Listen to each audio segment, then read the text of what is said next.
Hi everyone. Topic po natin today is Division 3, concrete. So when we say Division 3, ano components niyan? Reinforcing bars, concrete, formworks. But before tayo mag-start sa estimating, suggest ko lang, pakibasa nyo muna yung portion ng general requirements. Nandyan yung specification ng concrete and then yung reinforcing bars. Yung formworks, baka hindi natin magawa ngayon, maipakita ko sa inyo. Maggagawa na lang ako siguro ng part 2 kung talagang kailangan. So kung interesado kayong panoorin ang Division 3, concrete, samahan ninyo ako at i-discuss ko na sa inyo. This is how I present my estimate. We are doing calculation for the rebars and concrete.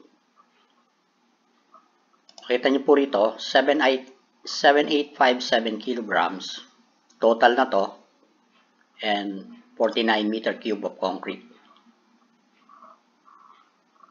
As you can see, meron tayong reinforcing bar grade 60, 40, and 33. We will assume na yung project is using a grade 60 rebars. Normally, nagkakaroon lang ng mga variations sa grade ng rebars sa mga high-rise. But yung example na ipipresent ko sa inyo is for residential. Kaya isang type lang. So we will assume grade 60. Same thing with concrete, 28 MPa.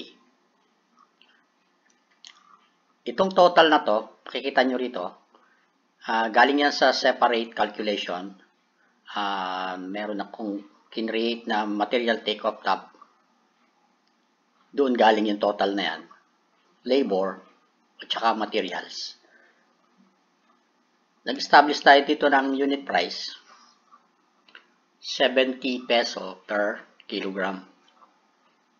Kung makita ninyo, yun po, no? Multiply by total quantity. So, makuha natin ito. Very straightforward. Ganon din dito sa labor. But, itong 25 is just a percentage of the material cost. Makita nyo rito, H55, ito yon times 35%. Nung time na nag-estimate pa ako, 35% lang. Minsan 35 to 38%.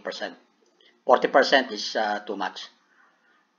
And then itong 70 peso per kilogram, assumptions lang to. Hindi ako updated sa price, no? Bahala na kayo. Kung maliit yan o malaki yan, adjust nyo na lang po. And then yung total, inad lang natin yung total ng materials and labor. Sa equipment, sa tingin ko wala namang kailangan, except yung mga maliit na items, gaya ng mga concrete vibrator, pwede ninyong lagyan kung gusto ninyo. Dito rin sa concrete, assumptions dito, 4,000. And then yung labor natin is percentage din. 30% lang nilagay ko. Again, bago tayo mag-proceed sa material take-off, mayroong mga labor cost na magkakalculate sila base sa productivity ng tao. Ilan kilograms or ilang square meters ng rebars ang mailalagay nila sa isang, for example, kung ang lalagyan ninyo ay suspended slab, ilang tao yung gagawa. Yung iba, ganun ang approach nila. But matagal yun eh. Kung residential type, pwede na ninyong i-percentage base sa material cost. Yung pinakita ko sa inyo kanina. Depende sa inyo kung may time kayong mag-compute ng ganun. But the quickest way is percentage nyo na lang siya. Okay po. Proceed tayo sa calculation. Itong concrete, pad putting, strip putting, grade beam, pile cap. So kung mapapansin niyo, hindi lahat pinilapan ko.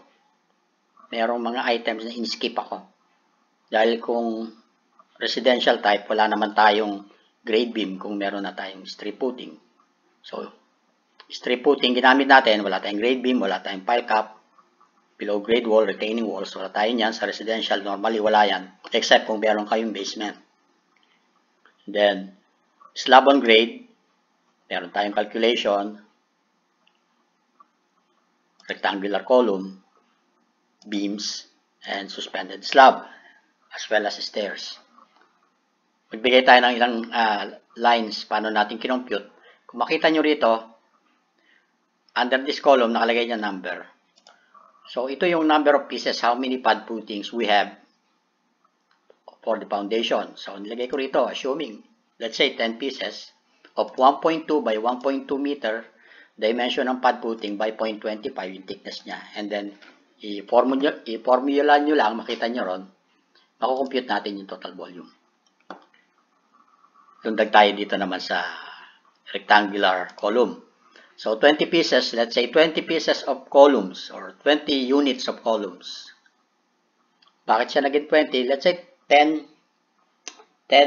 units per floor. Dahil 2-story siya, kaya ginawa kong 20. And then, ang dimension ng column is 0.4 by 0.25. Then, itong 2.9 is, ito yung depth o yung height nung floor to floor. Then, makukompute natin yung volume. Suspended slab, ganun din. Let's say 10 meters by 10 meters yung dimension ng bahay. Then, lagyan na lang natin dito 1.125 yung thickness ng slab, suspended slab. Ganun din sa stairs. Meron tayong binreakdown natin yung stairs. We have stair throat, landing, and tread. So, yung mga engineers, alam nila to. Yung stair throat, ito yung dimension, yung length na to, ito yung slanting slab, yung flight ng stair. 2.4 yung length niya, by 1.2 yung width ng stair, and then 0.175 yung thickness, yung throat, yung thickness ng slanting slab. Then, mapansin nyo rito, ginawa ko 2, meaning, we have 2 flights, kasi meron tayong mid-landing. So, ito yung total volume. Stair landing, serving the 2 flights, meron tayong 2.4 by 1.2, ito yung dimension ng landing, yung mid-landing, and 0.2 yung thickness. Let's say 0.2. No? Compute natin yung total volume. Stair treads, total number of treads, first flight, second flight, let's say 20 treads, 0.5, ito yung shape factor dahil triangular yung steps, yung 1.2, ito yung width ng stair, yung run, yung step, yung dimension ng step, 0.25, then rise yung height ng steps, 0.15, the total volume. So, we'll get the total volume by summing up everything from the top. Makukuha natin yung total volume of concrete for the whole structure, 48.77.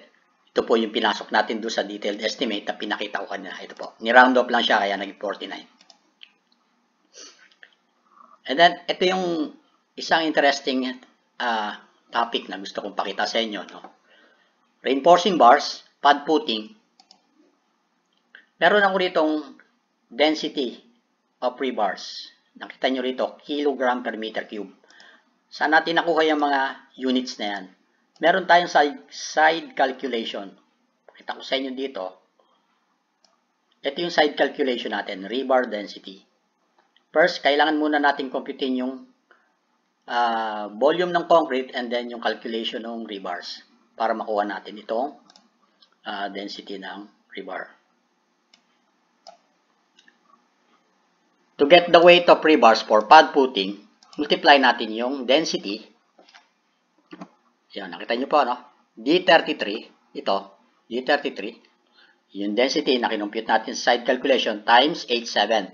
Alin po yan? Ayun, yung volume ng pad footing. Nakalink siya rito yung kinompute natin kanina. Plus yung waste factor na 20%, ito yung total weight. Why 20? Bakit tayo naglagay ng 20%?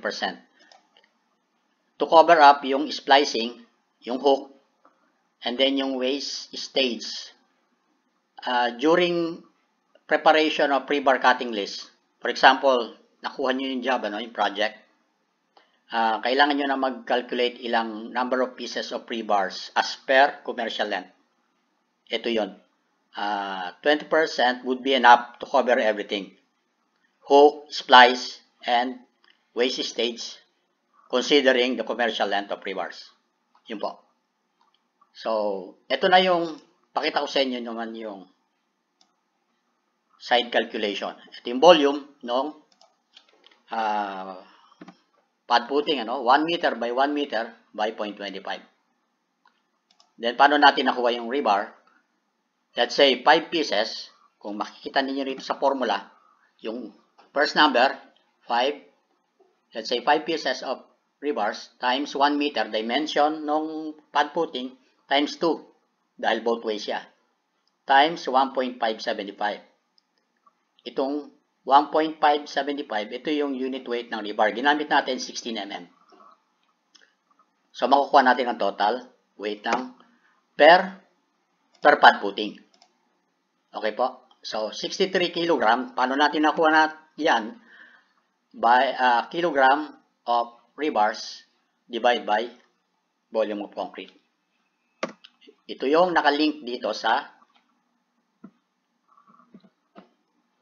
pad putting, 60 kg. In-apply natin yan sa lahat. Kaya tayo nagkaroon itong mga density ng rebars. So, ang beauty nito, once na makalculate natin yung density, pinasok natin dito, nilink natin dito, at kinuha natin yung volume of concrete na calculate natin sa taas, automatically kinocompute niya yung rebar. So, kung may mga variations, pagpalagay natin yung pad putting mo, broke it down into 2 or 3 different sizes.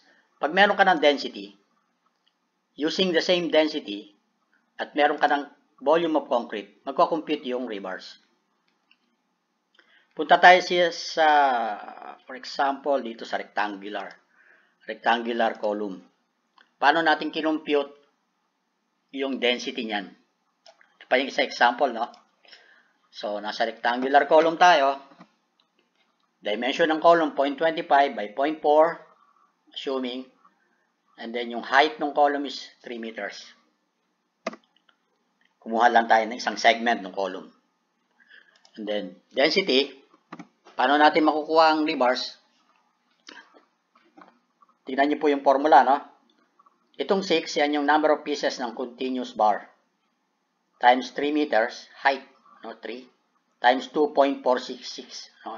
2.465. Ito yung unit weight per kilogram ng bakal na ginamit natin, yung 6 pieces. Ginamit natin dito is 20 mm. Plus, ano tong next segment? 3 divided by 0.2. Yung 3, ito yung height ng column. Divide by 0.2. Napipigure out nyo po, no? Ties ito. Kinukuha natin yung number of pieces ng ties. Then, multiply by 1.3. Ito yung perimeter ng tie. Dahil kailangan natin makuha ang total length ng each tie. And then, multiply it with the unit weight of rebars that we are going to use. 0.888. Ang ginamit natin is 12 mm. So, adding that to this continuous bar and stirrups, magkakaroon na tayo ng total weight. Ngayon, ito po ang senaryo, no? Kanina may pinakita ko sa inyo sa taas, dito sa detailed estimate, meron tayong different grades. Yung mga rebars, mostly yung main bars is yung gumagamit tayo ng higher grade, 60 grade. And then yung mga stirrups, secondary grade siya. So dapat pag gano'n ang scenario at stricto yung project, kailangan maging tight yung calculation niyo para maging competitive yung estimate niyo. I-breakdown niyo to. Huwag niyo isama dito. Ihiwalay niyo siya. Papasok siya sa different grades. I hope nakuha niyo po yan. So, ganun po ang approach. Hindi ko na ipakikita lahat. Then, same calculation, kung ano ginamit natin dito sa ibang items, ganun din gagawin natin sa beam at saka sa suspended slab. And then, as well as in stairs. Pag nakuha natin ang density, magkaroon man po ng changes sa volume ng concrete, at least meron na tayong density ng rebar, mabilis nating makocompute ang rebar weight. Plus 20% will give us total weight of rebars for each line item. Then, summing up everything, makukuha natin yung total weight of bars na nakalink dito sa detailed estimate. Yun po. Sana ay may napulot kayo. Then, let me know kung may question kayo. At yun po, nabanggit ko nga, itong formworks, baka hindi na natin magawa ngayon. Dahil ito naman contact area lang. So, yun po. Sana may napulot kayo sa mga tips at saka yung mga technique na ginamit natin. And then, nakita nyo naman, simple lang at very straightforward yung ating calculation. Hindi ganun kakomplikado. Importante lang dito yung pinakita ko kanina sa inyo. Paano natin kukunin o i-derive yung density ng rebars with respect to certain volume of concrete. Thank you po sa panonood. At ang susunod na topic natin is Division 4, Masonry. Salamat po sa panonood.